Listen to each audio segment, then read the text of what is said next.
which has been made even more special through the artistic talents of Alyssa and Peter, who designed and decorated this space. Yeah.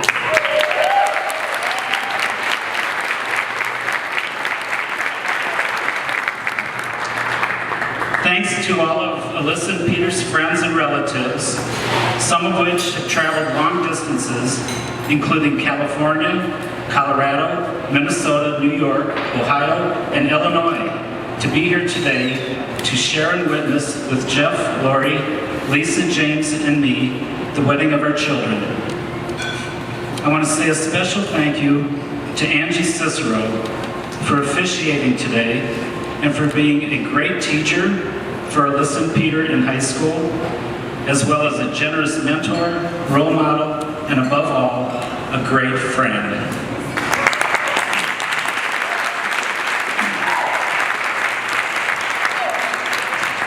I want to thank the readers, musicians, and singers for helping make Alyssa and Peter's wedding day even more special.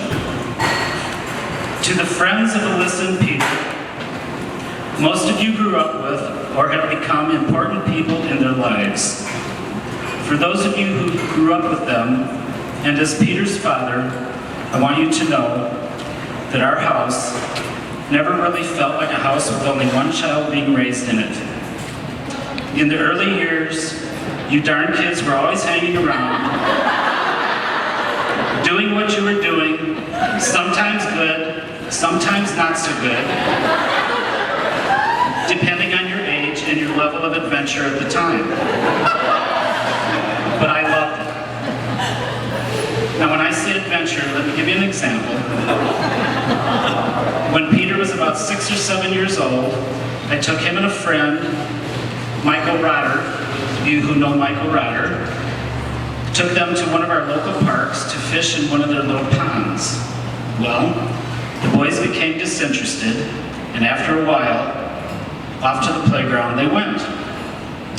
After a few minutes, I noticed that the boys were not in sight, so I went to find them and discovered they had flushed buckets full of wood chips down the toilets, clogged all the sinks in the men's and women's bathroom, and water was gushing out from everywhere, under the doors, just all over the place. I thought to myself, oh my God, felony vandalism, destruction of public property at 6 years old.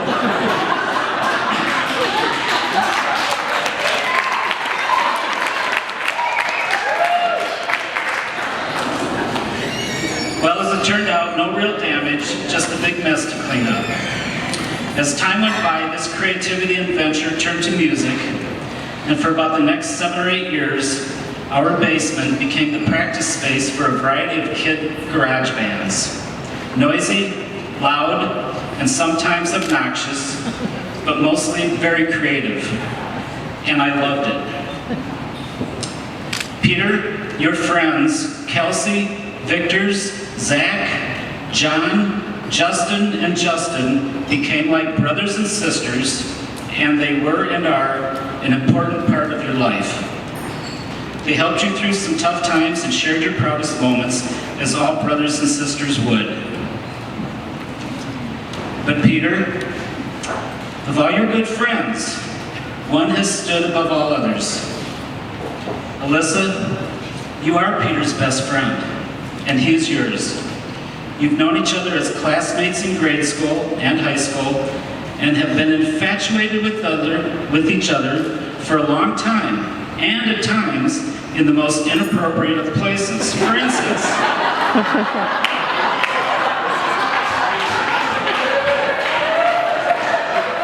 during Sunday Mass when you were 10 or 11 years old, constantly staring at each other from opposite sides of St. James Church, despite repeated admonishments to pay attention to Father Spitz's sermon.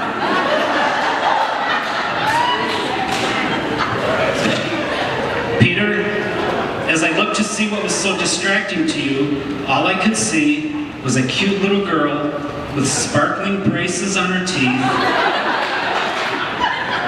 smiling back at you with those big brown eyes. Peter, today your best friend has become your bride. and your partner for life.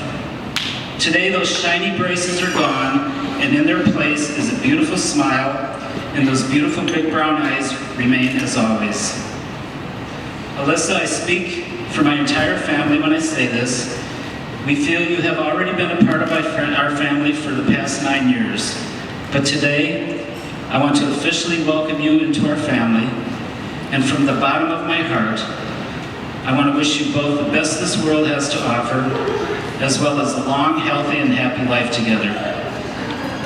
You have found true love and joy in each other, and as your father and father-in-law, I couldn't be more proud of both of you. So let's raise our glasses again. I love you both very